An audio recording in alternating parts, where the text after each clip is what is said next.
This presentation is on tort liability. This is for Module 12. I am Hans Kruger. Tort liability. The definition of tort, according to Essex, is an actionable or civil wrong committed against one person by another that is independent of contract. So outside your role as a teacher. If injuries occur as a result of the actions of school personnel, liability charges may be imminent. Also, tort law is based on the legal premise that individuals are liable for the consequences of their own conduct or lack of conduct when such actions result in injuries to others. So a few cases on tort. Catholic Archdiocese of D.C., a 13-year-old student athlete had her ankle fractured when another student slid into her. The parents sued the school district for a few reasons. One, they thought there was coaching failures. The student athletes weren't trained properly to slide or tag, no breakaway bases, and improper care after the injury.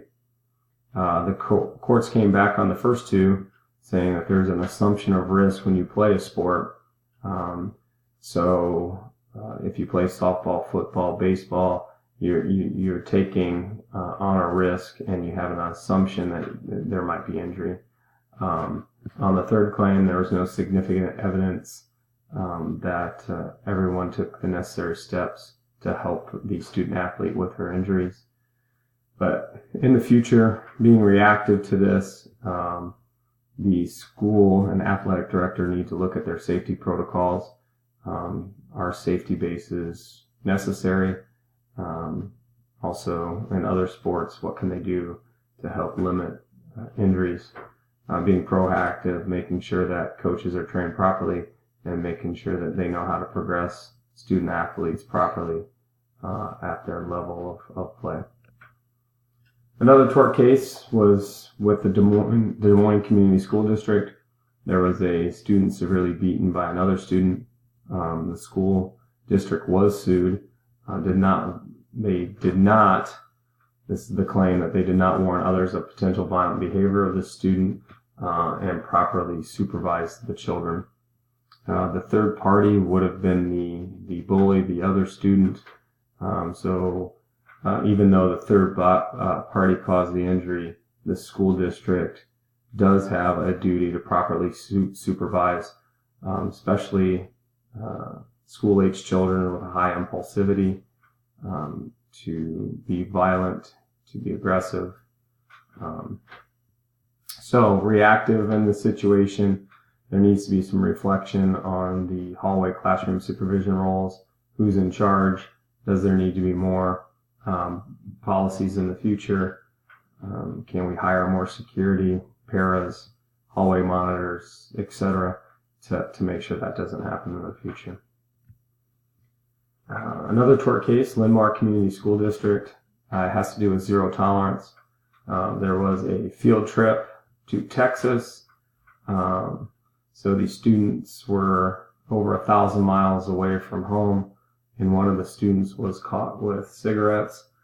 At that time, Linn-Mar Community School District had a zero tolerance policy on alcohol, tobacco, guns.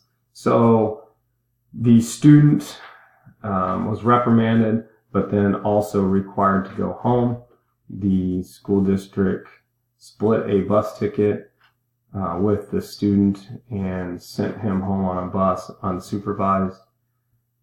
The parents of the student sued Linn-Mar Community Schools, and the court ruled that the discretionary function exception shielded the school district as well as the individual defendants from liability for any negligence.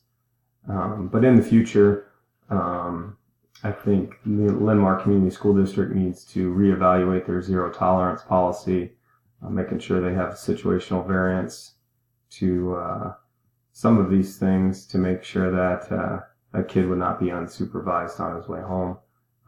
But that would transfer to other cases as well, I'm sure. Another tort case was Cedar Rapids Community School District. It was with a student athlete who wanted out of his English class, met with his counselor, and the counselor put him in a new English class, even though it wasn't approved on the NCAA English approval list for their core class requirements. The counselor said it would be fine. The student had signed with a Division I NCAA school. After the gentleman graduated high school, the NCAA came in and said that English class did not count, so he was shy of his core curriculum classes, and the student lost his scholarship, and the parents of the student athlete sued the school district, saying that was a negligent act by the guidance department. And the court agreed. They said there was a negligent misrepresentation of the guidance counselor to students, and the student athlete won that case.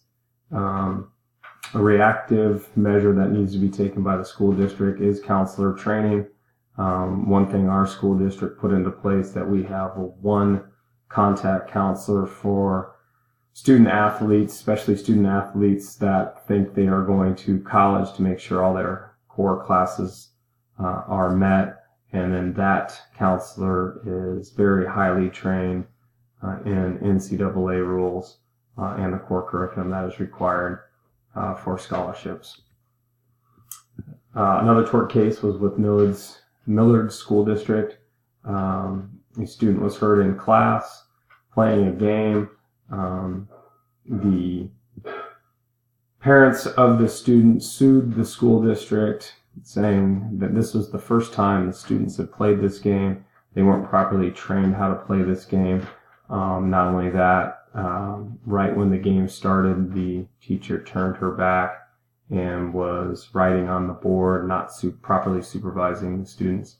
Right when that happened, the student was severely hurt, requiring several stitches to the face, and has permanent disfigurement on the face. The teacher was negligent. The court said she needed to provide direct supervision of the children, at least in the early portions of the game, to make sure there was a full understanding of the game and they were doing it properly and safely. Reactive measure for the school district can be to make sure we train our staff on supervisory roles and to make sure that proper supervision is happening. A proactive measure, making sure that there's better space for the kids to play games that have a physical component to it. In this case, the kid was thrown against a bookshelf, so making sure that there's a safe environment for them to play activities in.